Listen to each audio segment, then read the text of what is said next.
Good afternoon.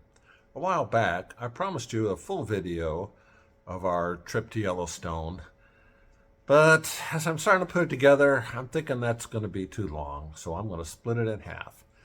This is the first half of our winter trip to Yellowstone. Gail and I really enjoyed it. This first half might be the best half. Of course, second half might be the best half too. Never know. Hope you enjoy this half anyway. To get to Yellowstone in the winter is a little bit of an adventure in and of itself. First, we flew to Bozeman, took a bus down through Gardner to Mammoth Hot Springs. Besides the lovely scenery, we began to see animals, such as mule deer, which we were told leave the park in the winter due to the high elevation and heavy snow. The snow did begin to look deeper as we neared the park entrance, and we also began to see other animals, such as elk, which, like the mule deer, also leave the park to have easier grazing where the snow is not as deep. Finally, we reached Mammoth Hot Springs Hotel. In the background, you can see one of these snow coaches, which will carry us into the park. The bus that brought us to the hotel is somewhat hidden by an old-fashioned snow coach. Here is the dining room, which is separated from the hotel, meaning at night for dinner and in the morning for breakfast, we had to traverse the icy path up the icy stairs in 20 below weather. In the morning before breakfast, I managed to find an hour to scurry down the path to the Mammoth Hot Springs. I found this raven along the way. And here are the lower level terraces of Mammoth Hot Springs, steaming although they're covered in snow. One of my favorite aspects of the trip was looking at the trees covered in the frozen condensate from the steam.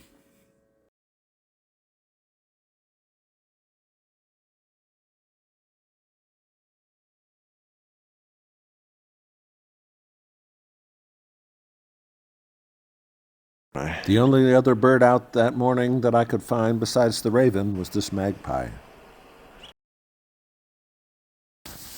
This little video clip shows two peaks which have interesting backstories. Electric Peak is so named because early explorers noticed that just before a thunderstorm you can feel the electric buzz just before lightning strikes. This peak was named Mount Everts after a late 1800s explorer fell behind his party and was lost for 37 days. He survived, but was found somewhere else, not near here. Bison shaking their large heads to clear the snow so they can eat the grass underneath. That's why they don't have to leave the park like the elk and deer do.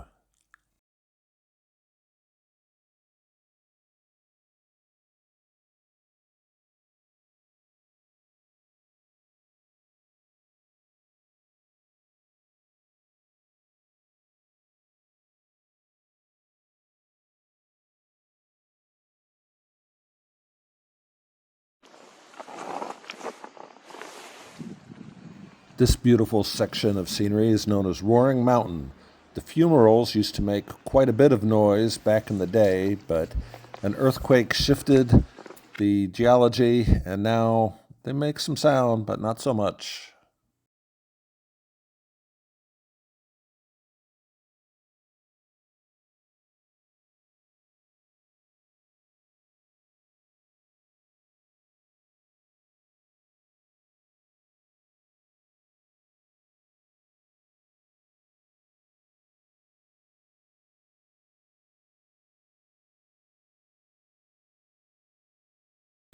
Here's a view of a bison that looks like he's been pushing snow around all day.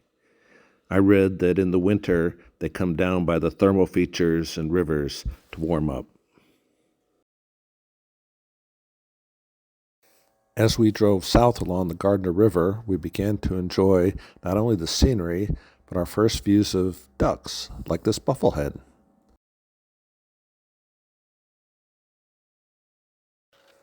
Ducks weren't the only birds we spotted along the rivers. Occasionally, we'd find a bald eagle perched in a tree.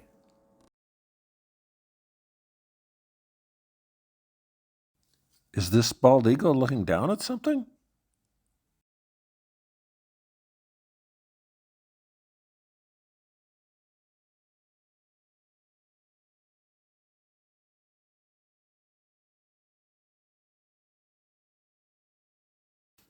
What a beautiful gray wolf. We felt so lucky to see these. Usually they're seen along the Lamar Valley, which we didn't visit that part of the park. Word had been passed around they had killed a bison a couple of nights before, and they were still feeding on it.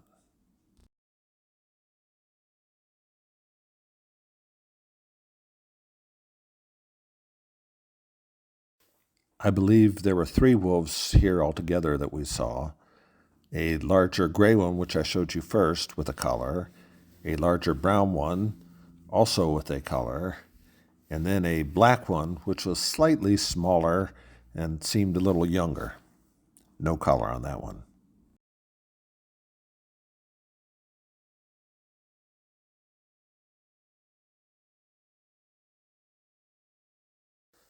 These wolves clearly knew there were people up on the road observing them, but they did not seem disturbed.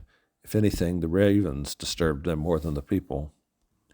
Of course, you can tell from my wiggly camera views that we weren't all that close.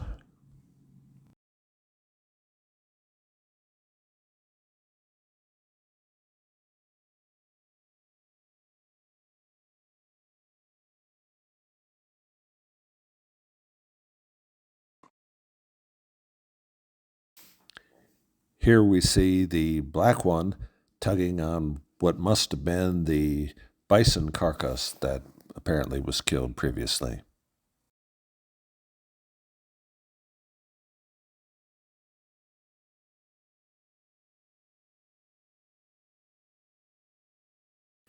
There are some theories that black wolves have different personalities than their gray wolf kindred, but most of what I read seemed to believe that personality differences are due to local social interactions.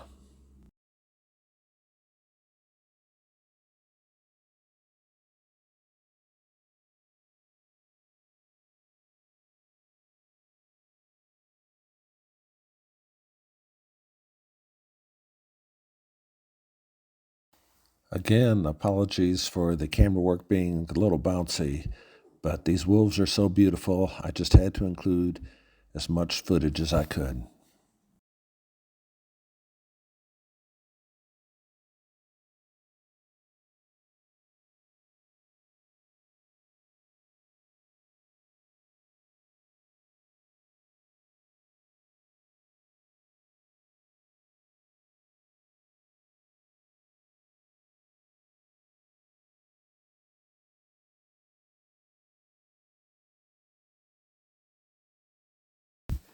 Here you can see the larger of the wolves we saw, the larger brownish one on the left, the larger gray and brown, little grayer on the right.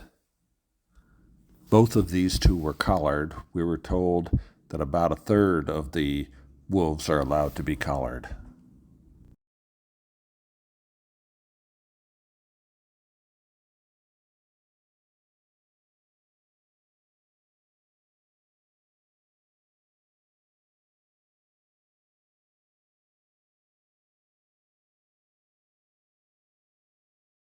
Finally, we moved on from the wolves. It was hard to leave them. The bald eagle hadn't gotten any of the carcass by the time we left.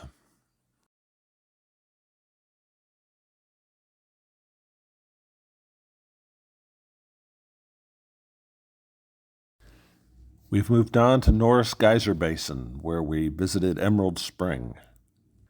The yellow color is from sulfur deposits.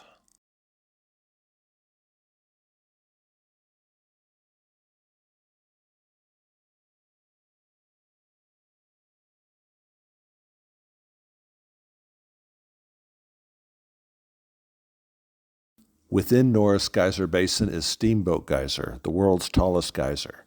We missed an eruption by a week. It had erupted the week before we were there. It may be years before it erupts again.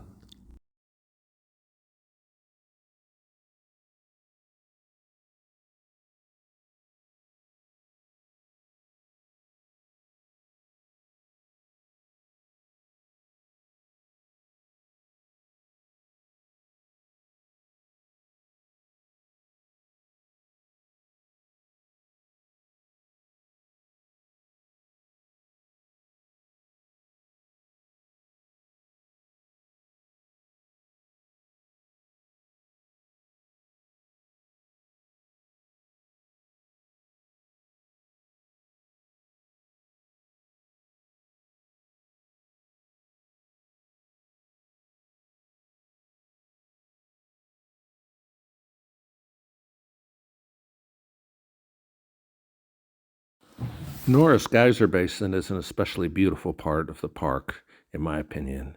From the hill, you can look down, see the fumaroles and geysers. In the summer, the water reflects the sky and is blue and colorful, but in the winter, it's even more beautiful. We may have missed Steamboat, but we did get to see Veterans Geyser blowing off a little steam.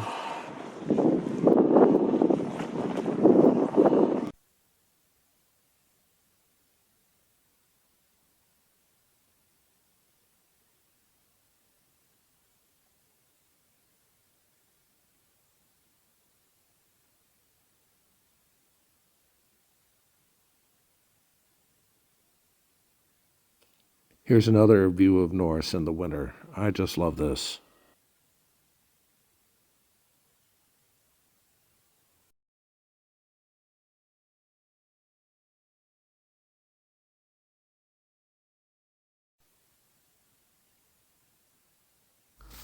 We came across this bison herd on the way south from Norris Geyser Basin towards the Old Faithful Snow Lodge. This is along the Gibbon River.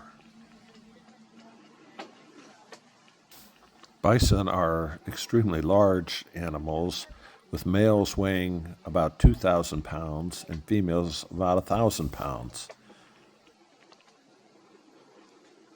Yellowstone bison used to be considered two herds, with one a northern herd mostly in the Lamar Valley and the other a central herd in the Hayden Valley. I have read online, though, that researchers now say they are functioning as one herd.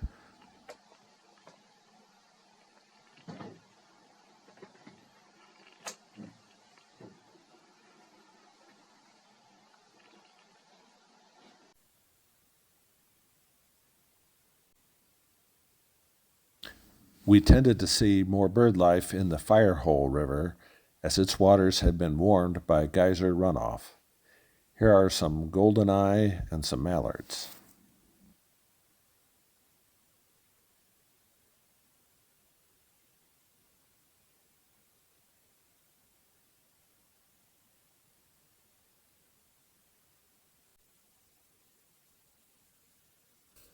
I was anticipating seeing a dipper on this trip. I'd seen another Yellowstone video that showed one. I still felt lucky that we found this one.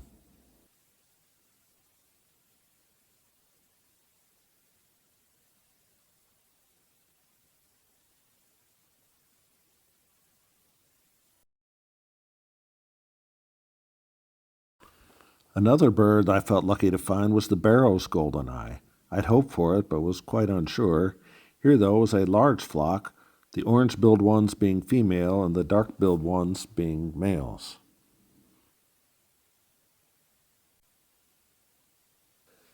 Let me finish this video with one last bison herd. You can see the sky is getting dusky. I hope you've enjoyed this Yellowstone video. Perhaps it will inspire you to make a winter trip as well. Stay tuned to this channel for part 2. I've got a few more animal surprises to show you, including one that wasn't in the bird video.